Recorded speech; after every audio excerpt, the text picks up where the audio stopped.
Hello, everyone. I hope you all are doing well.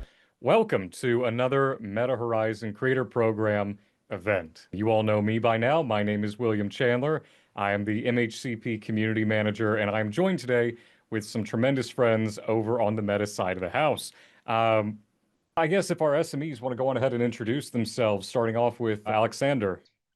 I'm Alexander Zhorov. I'm a software engineer and I'm working on Horizon Worlds, working on cameras, gameplay subsystems, and improvement of our gameplay API. Fantastic. Steve, you're up next. Hello, I'm Steve. I'm also a software engineer, part of Unit 2 Games, which is within Meta, working on the interaction controls and experiences across screens. And then last but certainly not least, James. Hi, everybody. I'm an engineering manager here at Meta. So I lead Steve's team, and we work across mobile controls and build specific APIs, many of which you'll be familiar with as well. Yeah, that's it. Fantastic. So before we get started, as per the usual with these events, we're going to go through the entirety of the presentation and share with you all what these guys have been cooking up and what we've got coming down the pipeline. Also, as a heads up, we will not be unmuting anybody during this call. Please feel free to leave your questions in the chat, though, and we will get to them during our live Q&A section at the end. But without further ado, guys, take it away. So at first, let's start with our camera features. I'm going to present it together with Steve. First, before we jump into all our camera types and their functionality, let's do a small basic recap about cameras. So essentially, cameras are very important because they represent players' point of view in the world, the way where your eyes are located and the direction where you look at. So in VR, obviously, the positioning of the camera is being controlled by the headset. But when it comes about mobile worlds, we're in a little bit trickier situation. Our experiences require a little bit more control, and Horizon Worlds provides us with such abilities. Essentially, we have two ways of dealing with cameras. First, we can change camera by the type without coding by using spawn points. Here, spawn points gizmo. It's a quick and easy way of doing things without anything sophisticated. You just click a couple of buttons and that is it. Another approach, which is a little bit more tricky, but it just requires programming, but at the same time it's more powerful. You can utilize TypeScript API, which provides you with various controls over your cameras. And first, let's recap how to set up a camera by using spawn point gizmo. So we will use one of the properties there and see what the result produces. So let me share my screen. So see, what do we do? Essentially, we use spawn point gizmo. It's built gizmos, and there you can easily find it. Located somewhere in the world where you want to spawn yourself. And then you use option, which here it's called mobile camera, which allows you to define which camera type you want to use when you spawn from this spawn point. And the various camera types, they have additional options which allow you to do some fine tuning of the camera. So when it comes about follow cameras, you have quite a plethora of options. When it comes about third-person camera, there is no additional options, just default camera, not default, but just third-person camera. So, and here is an example. I switched to third-person camera and I have spawned with it. Okay, now let's look at TypeScript API. As I said, this is something trickier because it requires programming, but gives you more opportunities. So you use Horizon Camera module, which declares the main class called camera, and also a couple of more additional classes, but we will discuss them afterwards. Camera provides you with a lot of opportunities and a lot of functionality. You can query existing information about camera, so essentially position, orientation, it's a FOV. Also, you can query additional parameters related to a specific camera mode. It depends on the camera mode itself. And also, you can do various operations with camera. One of the most important is you can switch camera type depending on your desires and your gameplay situation. And current camera is available through local camera variable, which is declared in this module. And one of the important things to remember, this API works only with local scripts. So what we are going to do? We are going to change camera type on our login. So we will try to imitate what spawn point gizmo does to some extent. We will switch to fixed camera mode by script. And we will also we will use asset pool to help us to deal with local scripting. So let me share my video now. So this is what we're going to do. So we have here a small tiny component which I call cam switcher. Yeah. So it's very simple. It just does one API call, which is called the local camera set camera mode fixed. And I just do it with a tiny bit of delay, so it won't interfere with the default operation of the SpoutPoint gizmo. So very simple. The question though is how can we make sure that it is being executed locally? So for this, I'm going to use a specific gizmo, which is called asset pool gizmo, which was introduced not so long time ago, by the way.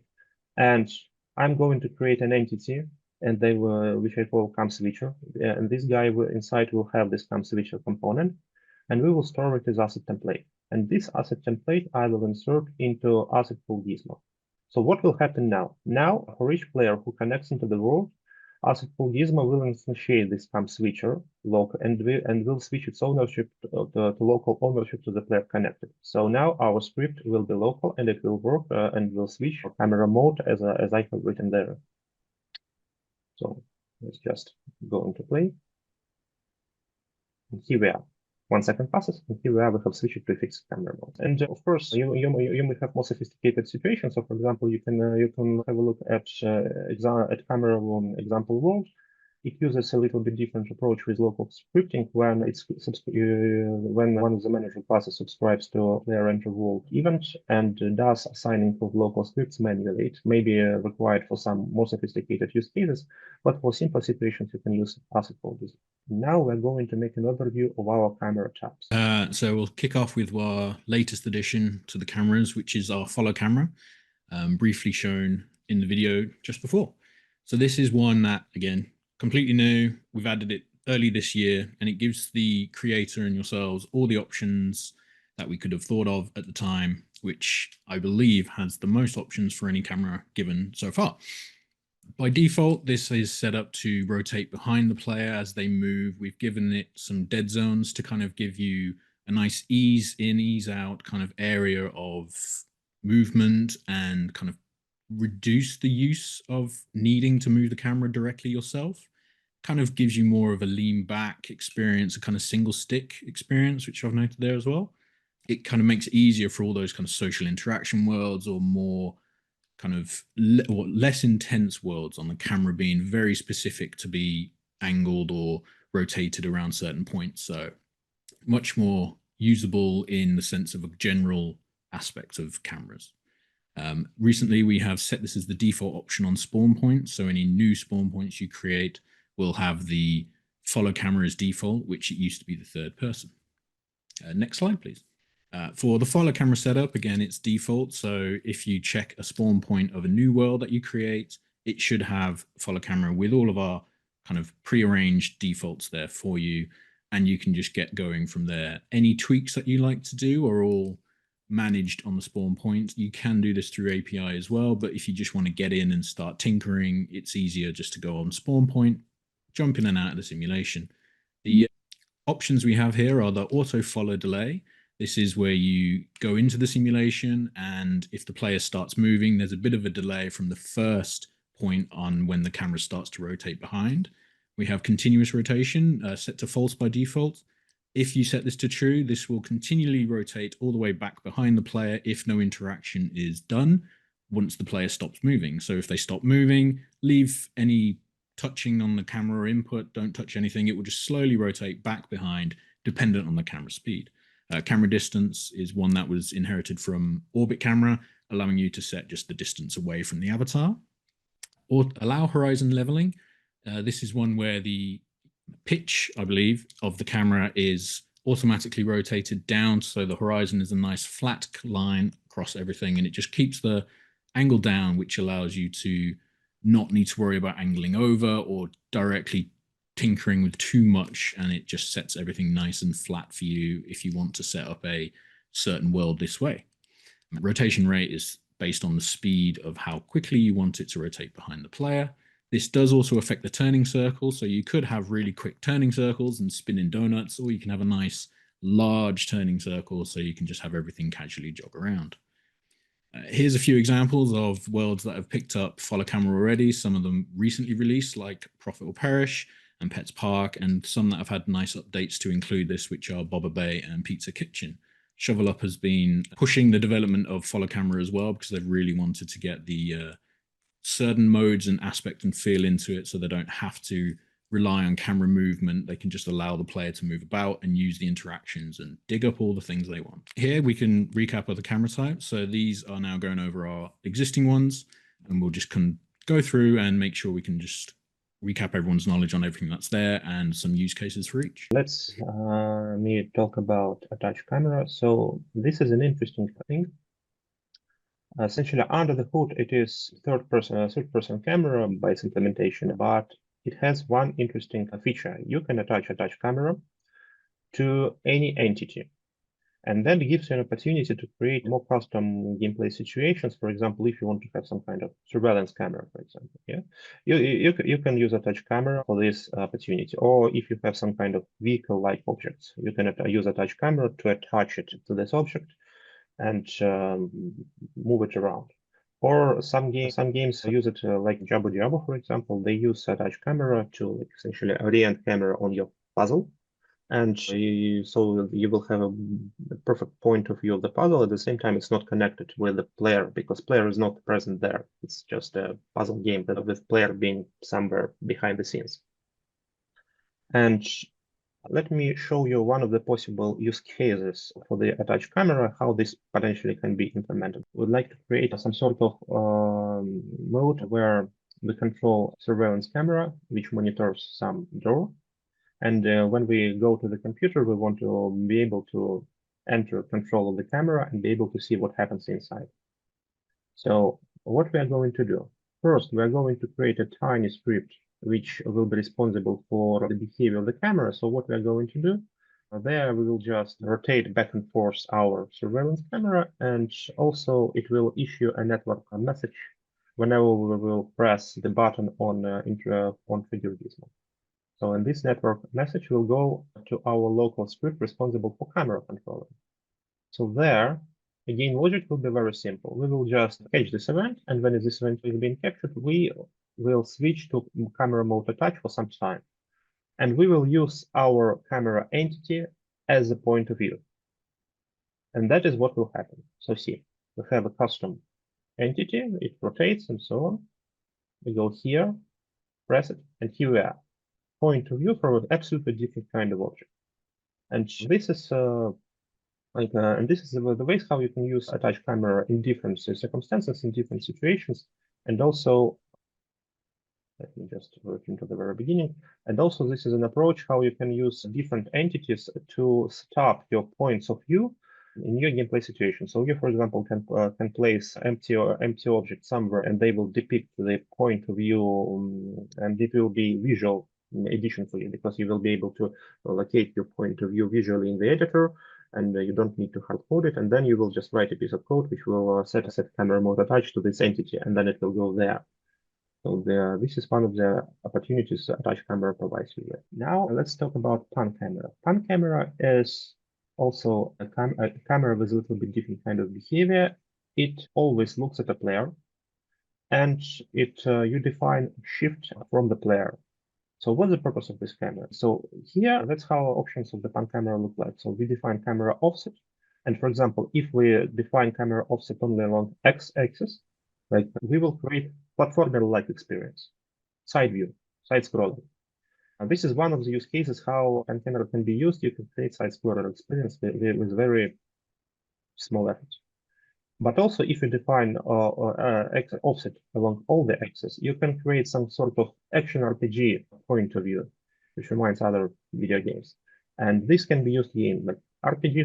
Next example is fixed camera. Fixed camera is a simple type of camera. It's just a camera mode where you define where you locate the camera, and when you define its orientation, it's just static. It's placed in one position, and you can do this only via scripting.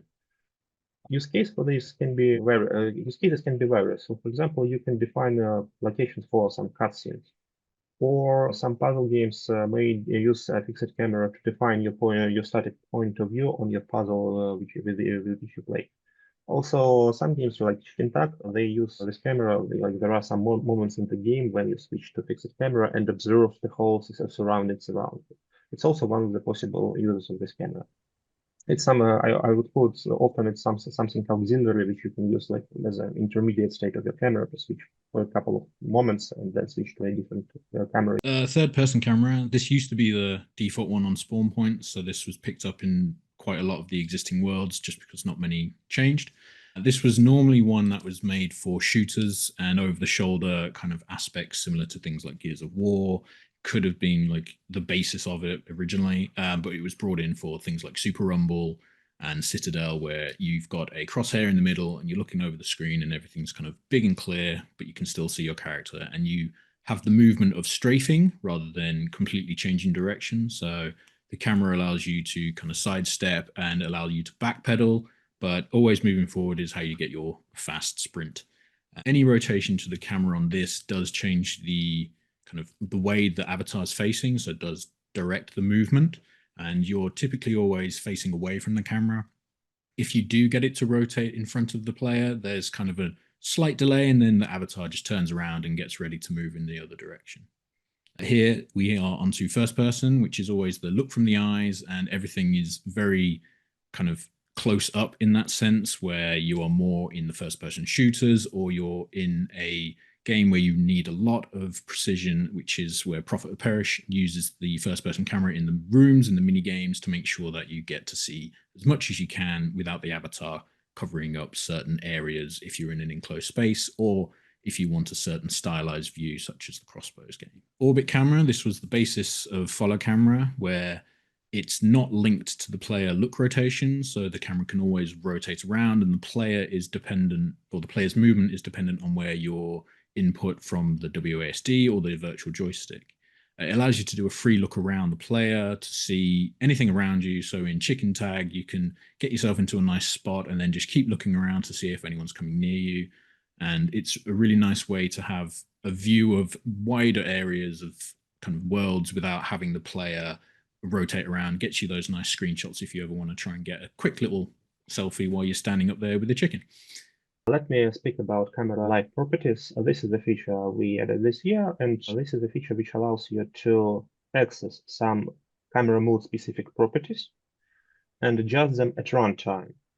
Previously, it wasn't available, and the only way of doing this was to constantly resetting camera mode, which may be not the best option because it resets the state of the camera as well. And this follow camera, for example, it can be very annoying because it will reset all the attempts of follow camera to look around you and so on. And also, this camera live properties API allows you to do interesting effects. Imagine we have some explosions in our game.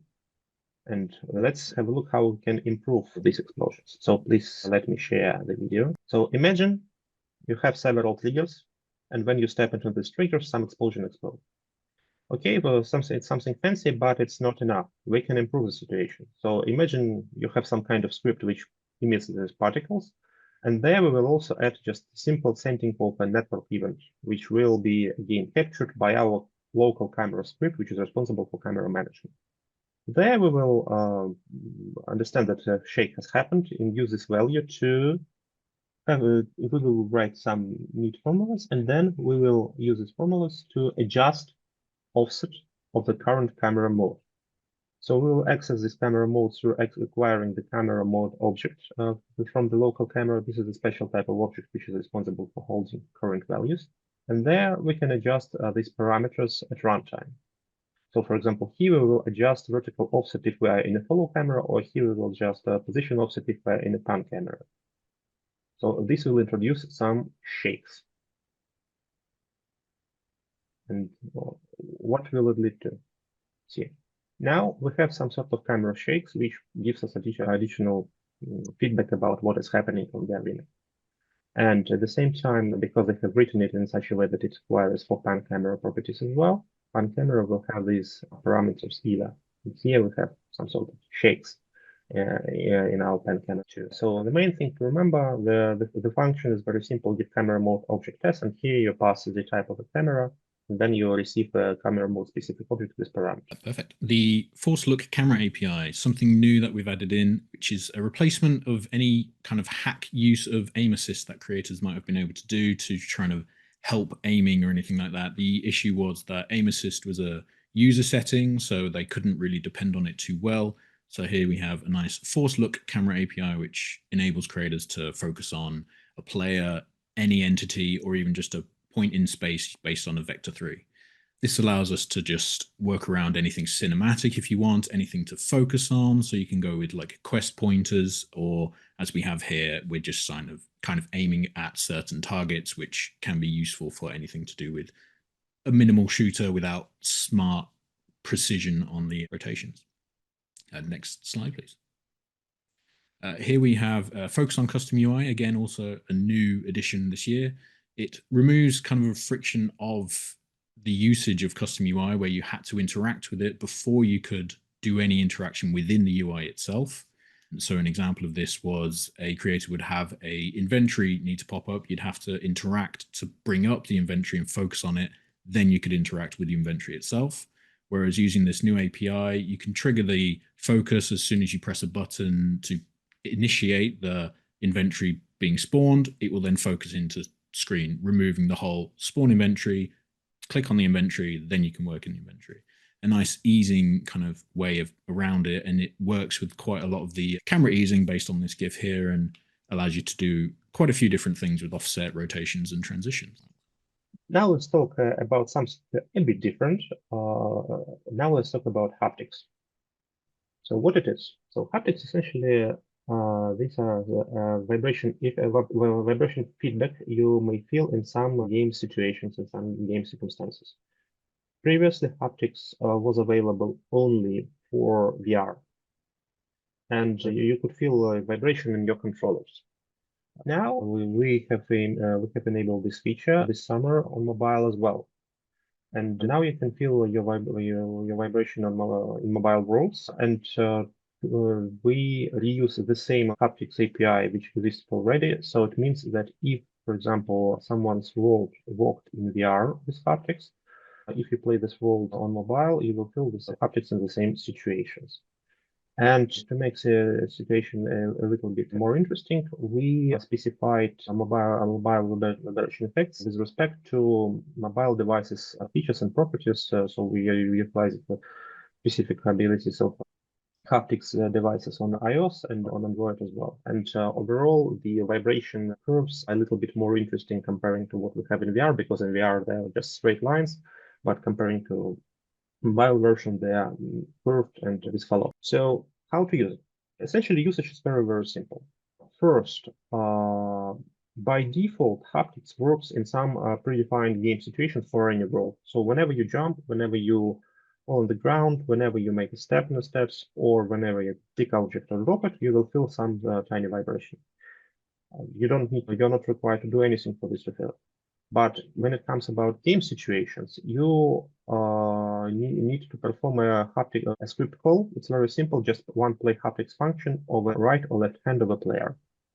And so the same call works both on mobile and in VR. If for whatever reason you want to have different reactions on VR and in mobile, you always can query for device type and, for example, pass different parameters and so on. And there are parameters defining strength and sharpness, which allow you to define, well, essentially strength and sharpness, and duration of your effect. And this call can be done both on local side and on server side. Local side is preferable because you will have just a tiny bit less delay. Yes, and also, by the way, when it comes about haptics, your players can always adjust haptics strengths in their options. So if for whatever reason they just want to be not so powerful, they always can adjust it. Now, about haptics examples. I advise first to have a look at Shovel Up, because this is the world which was intentionally built first for mobiles, and second, we intentionally added their mobile haptics reactions in various situations, especially during UI interactions. And to be honest, after that, whenever you play other games, you will definitely feel that something is not here, because in Shovel Up, like you have various vibrations when you, for example, dig objects, or whenever you will receive a level up and so on, and it gives additional layer of feedback, which is very, very useful. And honestly, it's quite expected by a lot of players on mobile that have some kind of haptics feedback whenever something happens.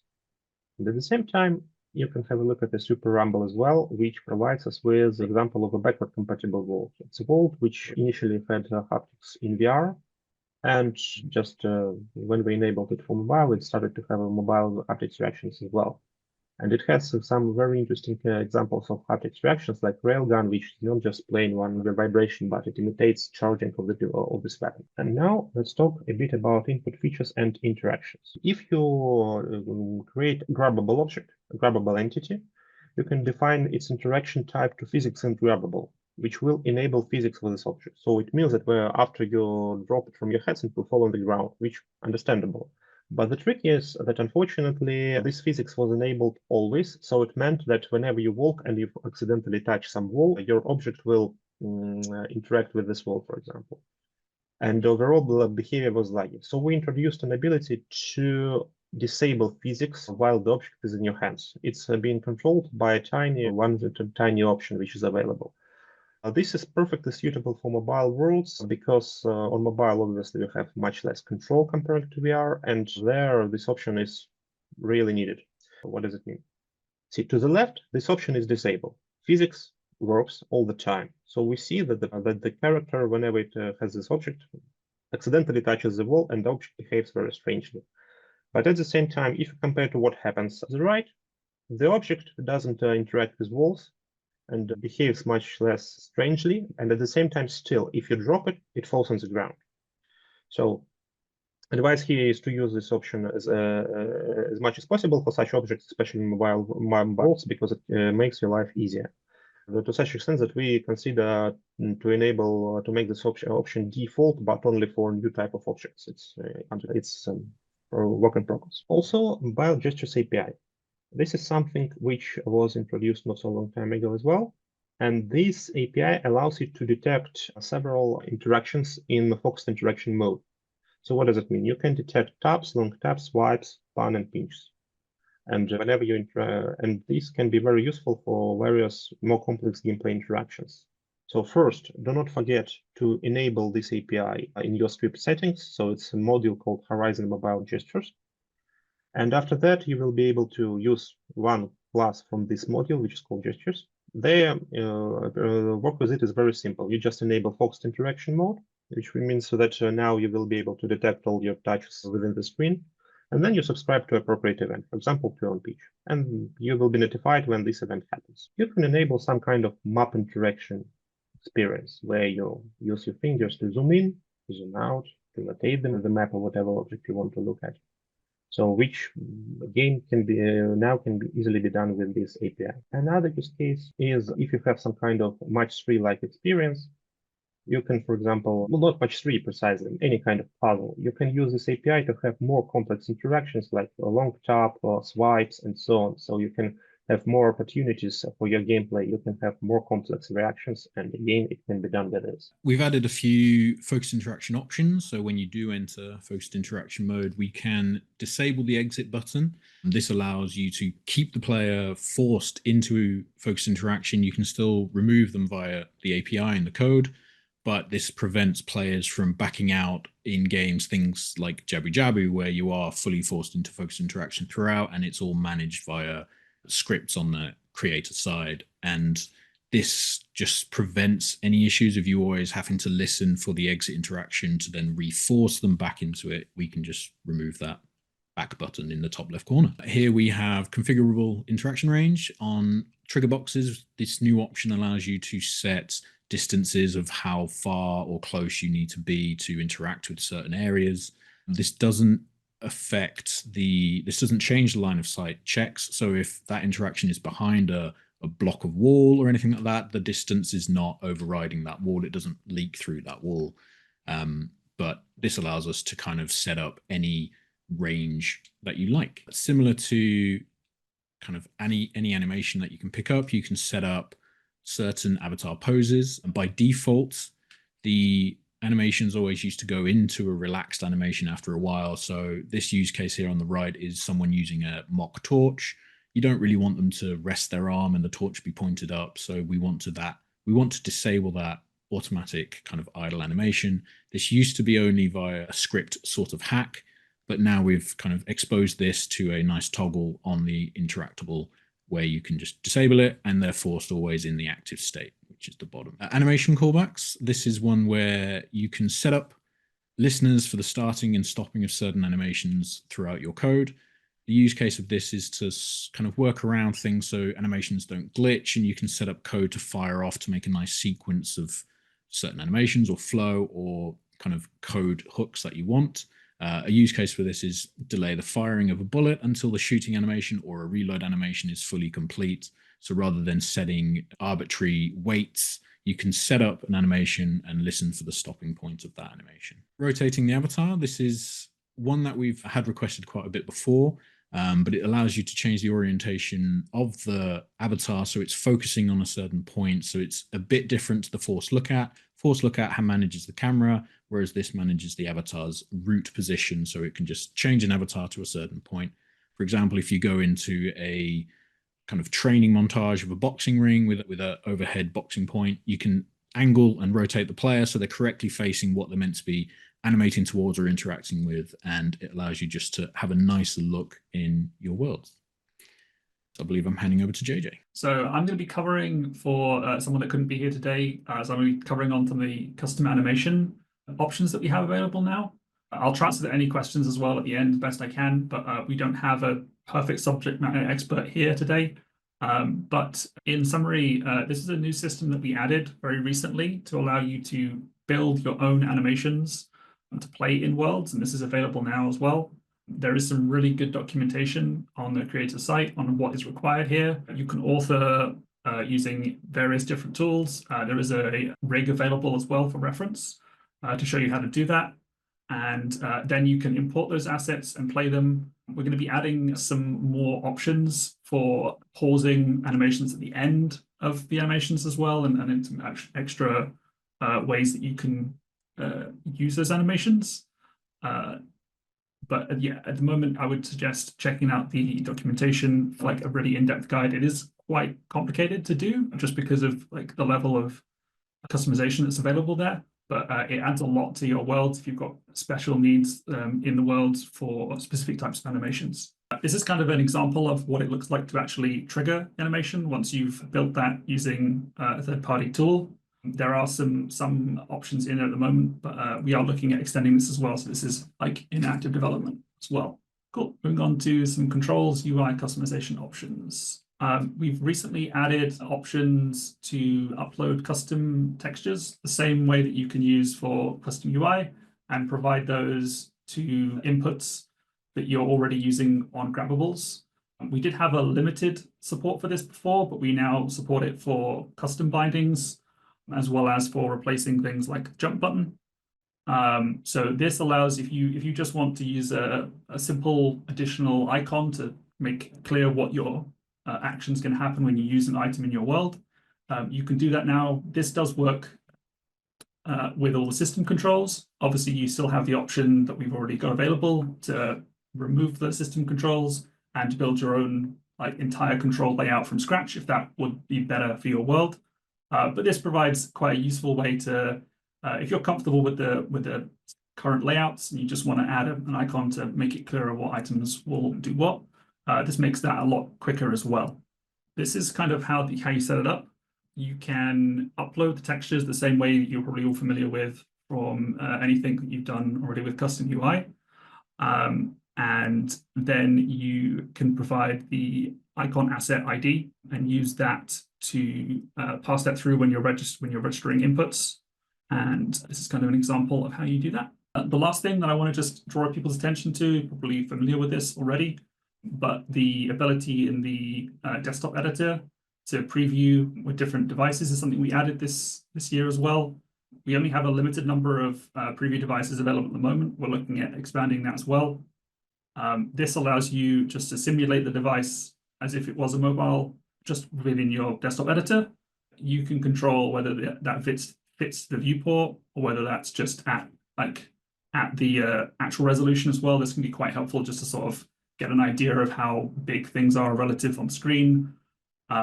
You can also send a preview to your device. This is really helpful if you've got the Horizon Meta app installed. You can then open a notification once you've sent that to your device and preview that without needing to publish. This will be the latest snapshot, whatever you're working on in the editor at the moment. So it will save and send that link to let you play on device, which can be really handy if you want to make changes quickly and then test quickly. So yeah, just wanted to draw some attention to that. So just as a little sneak peek on what we're currently working on between Alexander and myself, we're currently looking at supporting portrait orientation. So this will be in editor as well to simulate in portrait mode, having all the UI updated correctly and giving you separated options for landscape and portrait camera differences.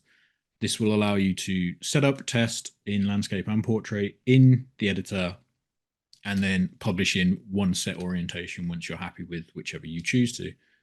This is all currently in development, so these are all kind of rough images and things may move about slightly as they come out. I'll hand over to Alexander. Yeah, and when it comes about follow camera, I have some feedback already and some improvements to the follow camera, like for example, adding of inertia. So you can see an example of this in this video, which makes the behavior of the camera even more polished. And also some additional feature requests like ability to set up a horizontal and vertical speed of the follow camera separately from each other. So you have even more fine tuning for this, for fine control, and ability to provide offset from the character in several axes, not only in one vertical offset. It's work in progress. Thanks, guys. So we have a lot of questions that have come in throughout the presentation. A number of them are from our good friend Shards. So why not kick one off with Shards? Where are the player's ears when using the camera API for mobile? Are they on the camera or on the avatar? i.e., can we detach the ears from the camera?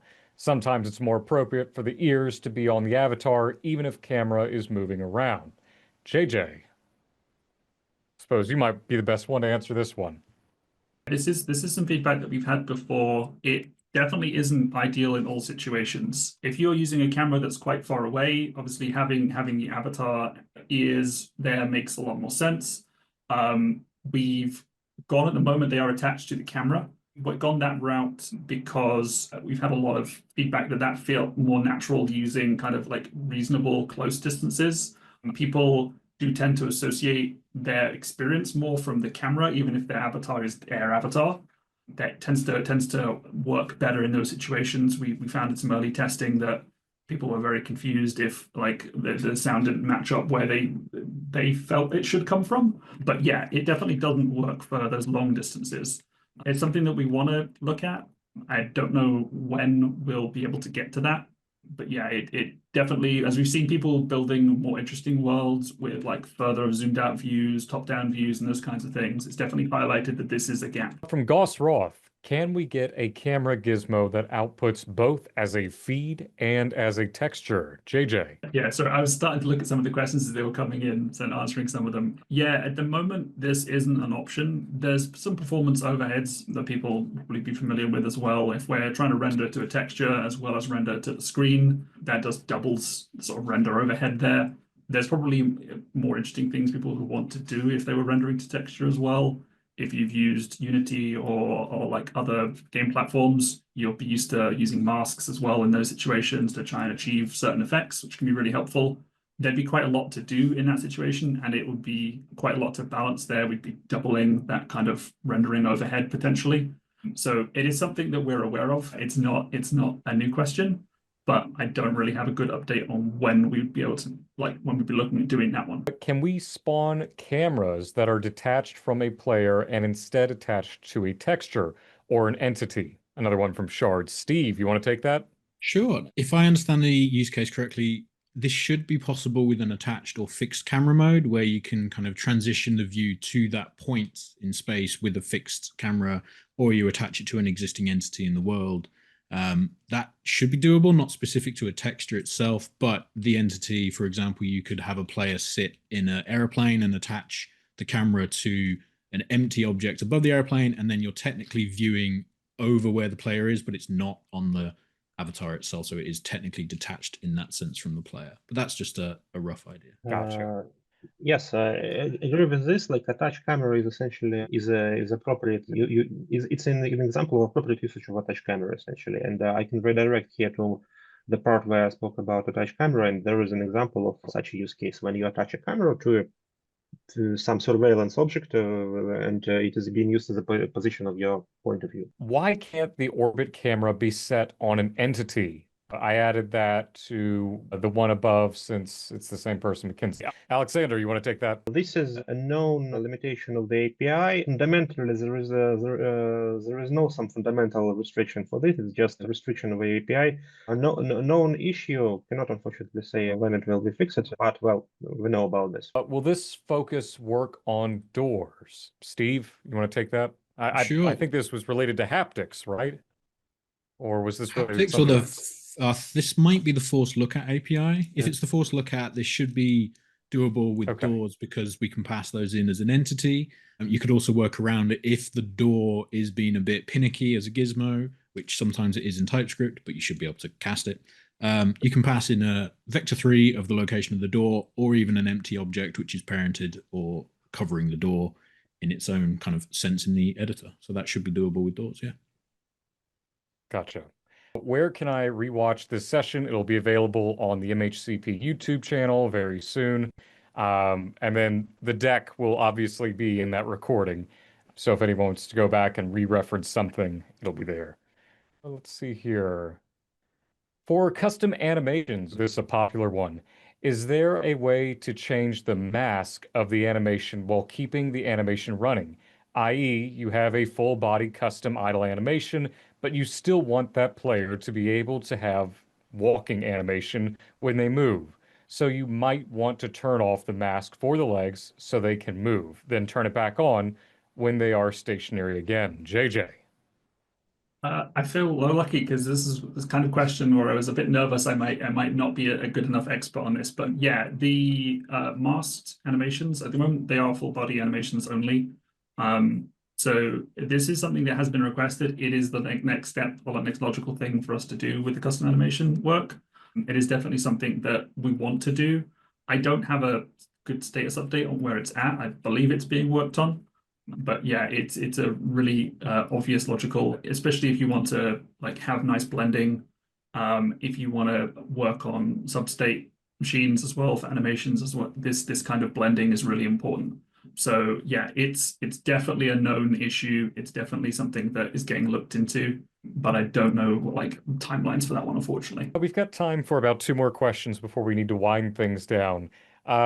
This next one, can the orientation change between portrait and landscape at runtime as the player rotates their mobile device? Sure, I'll jump in on that one. Steve. So for the time being, our initial release will be locking the rotation to whichever you publish the world in. So there'll be a new publish option, which will be landscape or portrait, and that will set that world to that orientation. It won't allow the dynamic changing. This is something that we will be working on and have in plan for future iterations of portrait and landscape support. But for the very first initial release, it will be either instead of, I mean, it will be locked into one or the other, not both. Gotcha. Alexander, I think this one's for you. Why does fixed camera mode not have no ability to change the camera position or rotation, i.e., it has no camera live properties? Yes, so essentially this is a fixed camera, so that's why it fixed. Jokes aside, for this case, you can use attached camera attached to an entity, and then you can change coordinates and transformation of this entity, and effectively it will move your camera around. That's what I can advise here. Yes, there is no live option there, no known thing, but you can overcome it by doing this. So essentially, attach camera attached to some empty object, for example, and just move it around. That's what you can do. Let's take this last one from Andrew Money 10. Will all these test worlds that we showed be available for everyone in the future? I can try and answer that, but yeah, I think we probably could make them available. There is a lot more work that usually goes into the test worlds that you guys have all seen and the example template worlds that have been built. So I think we probably need to like neaten up some of the code and make sure that we're like demonstrating best practices and stuff. But yeah, I think it would be an interesting thing to do. I think definitely like we've put some work into some of these. I think that some of the example ones that Alexander put together are really like detailed. So it would be good to try and share those. Well, thank you so much, everybody. We hope you have a wonderful rest of your week, and we'll see you in Horizon very soon. Goodbye for now.